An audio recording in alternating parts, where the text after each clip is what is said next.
A complete biography is available on your chairs, but please allow me to briefly introduce Baroness Ashton.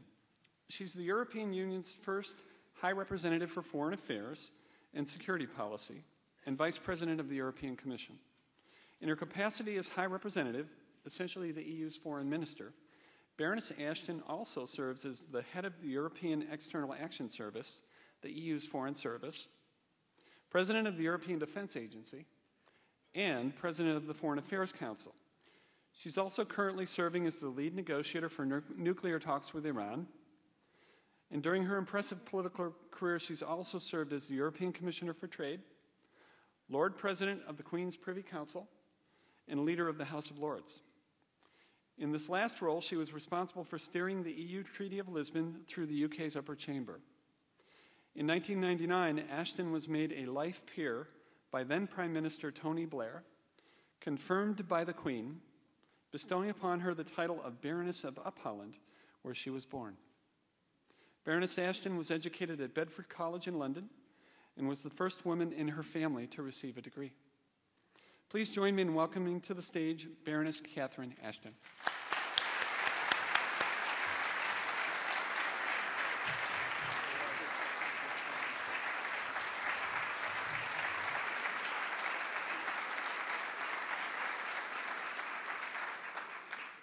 Niamh and John, thank you very much. I always get very nervous when they do the biography part about me, so that was very nice, so thank you very much. It's a great delight to be here, and thank you, all of you, so much for coming out to spend time with me. Those of you who may have met me before will know that my favourite part of any discussion is actually the discussion. And so I want to just set, over a few minutes, a framework and then hope that we can engage in that discussion, not just a Q&A, but perhaps your thoughts and ideas, none of which will be in any way inappropriate, so please feel free to say what you think. I want to just talk about a couple of things, because we're very conscious that we're here at the NATO summit, which is, in a sense, the backdrop for what is the most extraordinary time in terms of the changes and challenges that we face. Of course, Europe is dealing with its economic issues, and you will have had time and chance to talk about those with people who have the expertise to do so. But for me, I see that economic backdrop in the context of the challenges that we're facing as a European Union in dealing with dramatic changes that are going on, not least in the neighbourhood around the European Union, from Tunisia, Egypt, Libya, perhaps the most obvious examples, but also further afield in countries like Burma, where we're seeing rather dramatic changes as they move blinking into the sunlight of the possibility of the future that they could have. So both in the European Union and in the United States, there's a kind of reassessment and refocus that's been going on.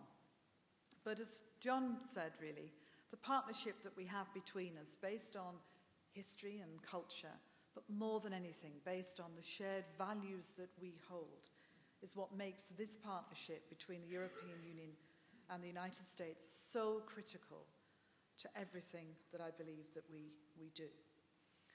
We live in difficult economic times, but that doesn't mean for me that we should do less.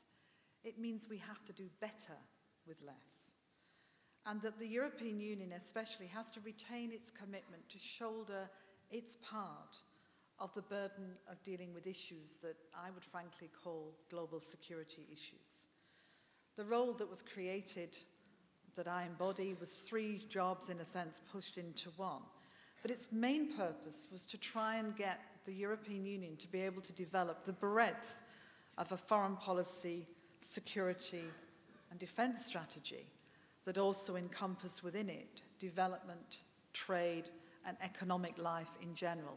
In other words, what we call in Europe the comprehensive approach. What that really means is that you can look across the wealth of ability that you have to intervene. In our development work, we're still the biggest donor of aid. In our work in economic terms, to develop strong trade agreements to the benefit of the citizens of the European Union, but also using instruments like aid for trade to support countries being able more freely to be able to develop their own capacity to engage with us in trade.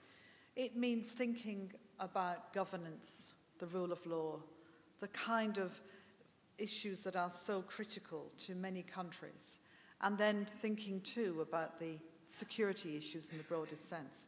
Let me just give you one example of how that works, something that did not exist before the Lisbon Treaty and exists now, which is around the Horn of Africa, where we've developed what we've called this comprehensive approach. And that builds on a number of different elements that were kind of in place but needed to be brought together. First of all, in the Horn of Africa, the support to prevent famine, the support to help develop the economy in many, many communities that have seen many years of difficulty and tragedy. It means providing the support for the security apparatus that means you can start to develop a government for the country and help Mogadishu become a place where you have schools and hospitals and the sort of infrastructure that's needed. It means training the support system through Amazon to enable soldiers to be trained to be effective in the region and to help deal with some of the challenges that they have.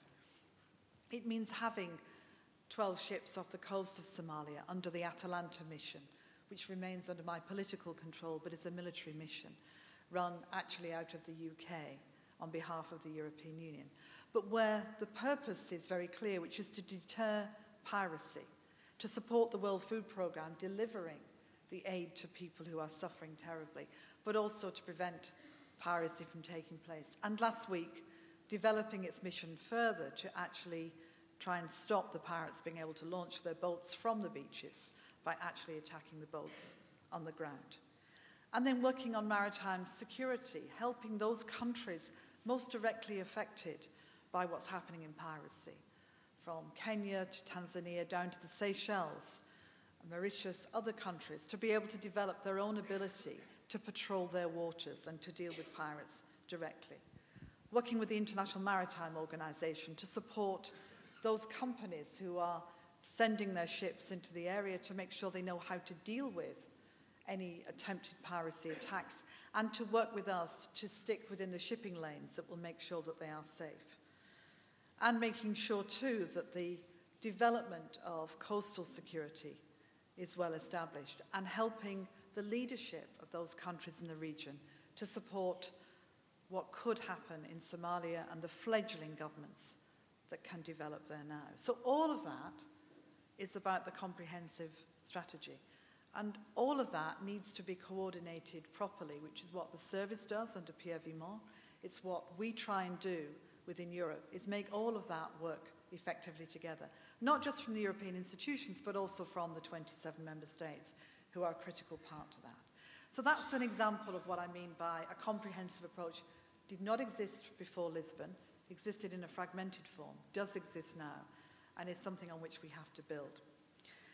I've always said from the day I began that Europe should be judged too by what happens in its own neighbourhood. You will look at us from across the pond and perhaps make judgments about our effectiveness by what we do to support those countries on our own doorstep. We've seen, as I've said, the events that have gone on in Tunisia, in Egypt and Libya, where Europe has been fully engaged.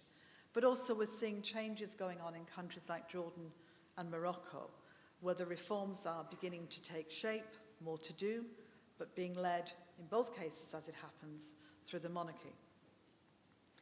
We want to translate all of this change into permanent and lasting democracy. And I've coined the phrase deep democracy to describe what I mean. Because sometimes when you think about democracy, we think about an election. And elections are a really important part of democracy. It's the expression of democracy. But you and I know it's just one part of it. Because what matters is not that you have one election, it's that you have another one, and another one, and another one.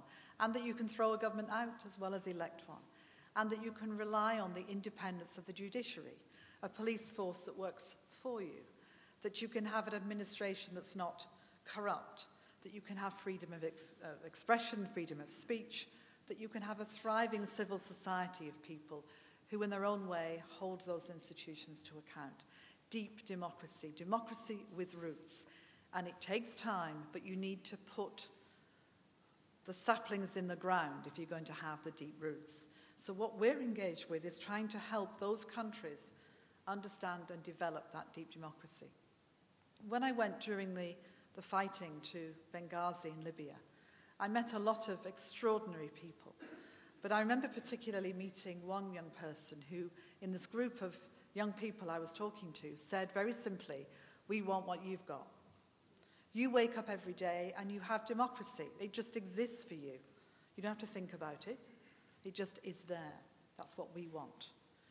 And I remember that very well because for me on that day, he embodied, in a sense, the aspirations of the people of Libya, which I've seen since when I've been to Tripoli, especially, if I might say, for the women in Libya and the women of this region who are absolutely determined to not only have been on the front line, and they were, but to remain on the front line in the political and economic life of their countries. So that deep democracy needs to be fundamental to how we all respond and support the changes. But you also need the kind of economic changes to underpin the political changes.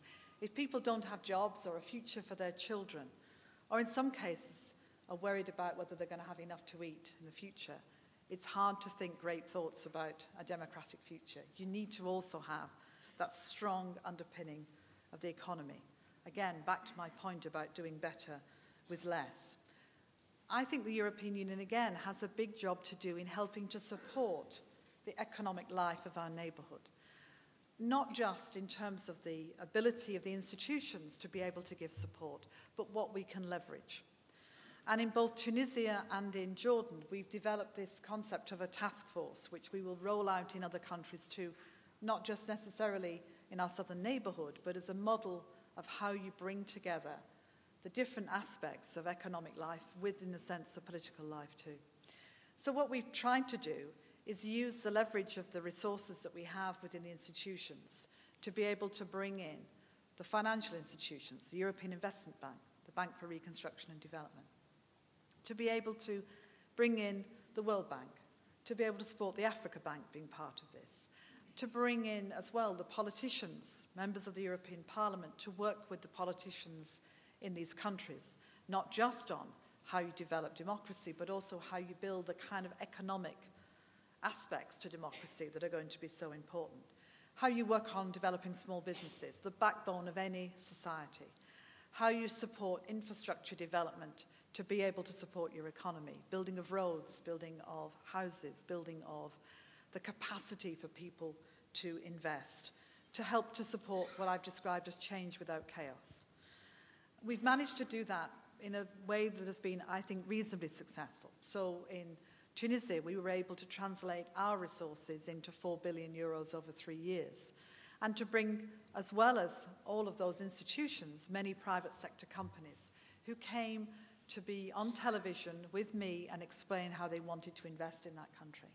And the same with Jordan, where we've translated our resources into 3 billion euros over 3 years and brought lots of private sector interest, enabling the private sector, in a sense, to be part of the challenge of how do we support these economies into the future, and to take advantage, if you like, in the best possible sense of that, of the opportunity that can be created, all of us working together.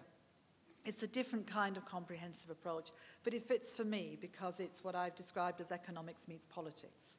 Strong economic growth, strong support for the building of communities, strong support for education, vocational training, economic life and growth, linked to the strong values of democracy deep in the society of the future in those countries. So that is, in a sense, how we've tried to approach our role in the neighbourhood. But it's also for us, because we're here at the NATO summit, about the kind of operational engagement that we have. We've had nearly 30 missions, we've deployed 80,000 people across the world. And the European Union has moved from, if you like, being the countries that have needed security to the countries who help to provide security. A security partner, especially for the United States, but no longer consuming security, providing security. So I wanted to just briefly touch on what the EU does in terms of security and defence. Because again, when we look at the challenges that we're facing in terms of budget reductions, getting the necessary capabilities in these difficult times is even more important. And the key to doing that is to do more together. We spend in Europe about $200 billion on defence every year. And we need to maximise the output from what is really significant expenditure. That means we need to find new initiatives. In Europe, we call them pooling and sharing, which is how do we work together with the 27 countries to make sure that we pool and share our capabilities in the right way. Research and development that we can do together. Work that we did on improvised explosive devices that is important for every country, not just in the European Union, but all countries, and especially the United States, operational in some of the most difficult and challenging circumstances across the world. Air-to-air refueling, which is something we're now engaged with in working to see what more we can do to support that as a pooling and sharing capability. And maritime surveillance. And, of course, training alongside the research and development. For me, this is important, but only the start. On all of this, we have to have close cooperation with NATO. We're often working together, and we need to be complementary to each other in what we do.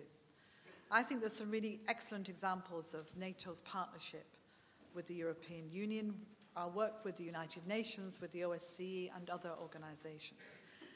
But I think I would argue that today, more than ever, as well as the work that we're doing with those organizations, there's very little that we actually do without working in partnership somewhere. Virtually nothing that I do can I think of as doing on our own. We are in partnership with someone. And that is a good and positive aspect of how we all need to operate in the world. It's building on the partnerships and doing what we're all good at as effectively as we possibly can together. There is no partner that matches the partner of the United States. President Obama said that America has no better partner than Europe. Well, I've turned that round and say Europe has no better partner than the United States. And that's because we have history and culture, but as I've said at the beginning, those values that mean that we can work together more and more effectively.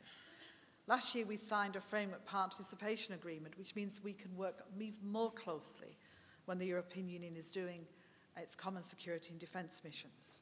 And that's an important step in the right direction because it enables future US participation and engagement with us in a different way. We're working again together with the United States to look at how we develop our response to the challenges I've described, such as the Horn of Africa. And we've had a very successful relationship in the last 60 years because of that shared economic, foreign policy, security interest that has been so dependent. But my final thought would be this, that our success in this relationship for the 21st century will depend even more on our capacity to work together to preserve and to promote those shared values and principles. And I believe by working together in our joint diplomatic action, as we've seen on many, many issues, not least on Iran, which we're engaged with now, then I believe that we will be even more successful in supporting the aspirations of people all over the world who want what we have, democracy as everyday life. Thank you.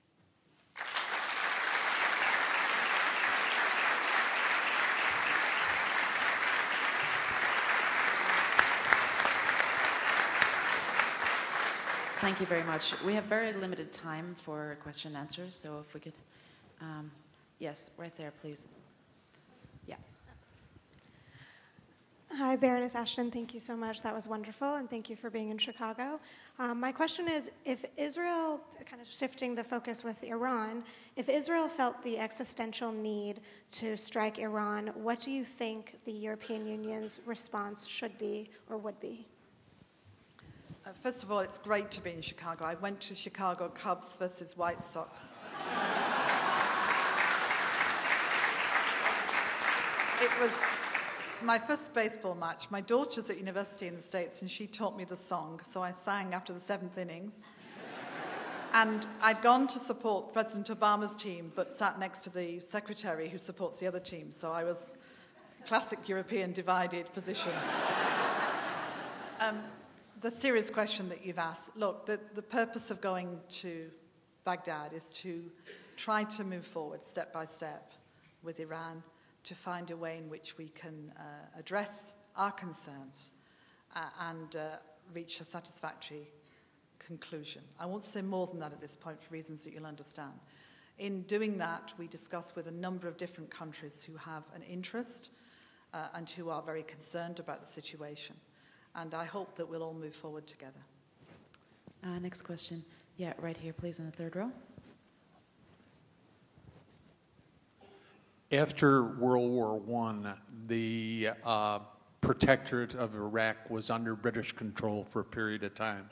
And Winston Churchill had said that we had given several years of life treasure and our country's wealth to trying to make this a nation. And it will always be three nations, a Kurd, a Shiite, and a Sunni.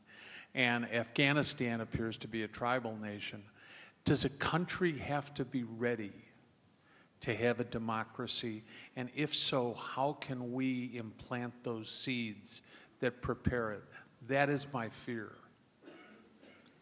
I don't think we should mix up that people live in different faith, cultural, different groupings. We can call them tribes, we can call them groups, we can call them faiths, we can call them race, whatever you like. People have done that forever. And the truth is that when you talk with people all across the world, it is their desire to have the sort of society where they feel the freedom and where they feel that they have the choice. And you find that that word democracy is on their lips very quickly. So I don't think we should, in a sense, create false choices for people. And that we need to help support those who want to have democracy, to find the right way to have that democracy, that respects difference and diversity, and respects geography and change, and all of that. But there are many good examples. You have it here in the system that you have of the federal system and the state system. And there are plenty of good examples of how things have worked. I don't put any of those examples to suggest that's where any particular country should go. I merely say that the pursuit of democracy does not necessarily have to be at the expense of other things, or vice versa. Right up here in the front row, please, Bruce Heyman. Thank you again for being here. The prior speaker, the minister from Poland. Oh, Radek. Ah. Okay, what did he say? Well, so the foreign minister spoke about the recognition of the Polish military, that they could not do everything, and that they were going to focus on air and ground, and they were not going to focus on the sea, and they'd leave that to others, such as Great Britain. With redundancies that are occurring all throughout the European Union and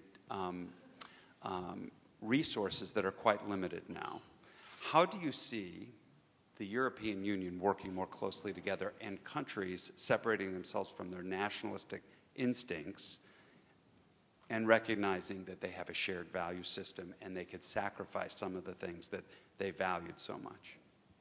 I think you have to distinguish on defence issues between the responsibility of a government to make a decision to send often young people into harm's way, and the need for that responsibility to rest firmly and clearly on them.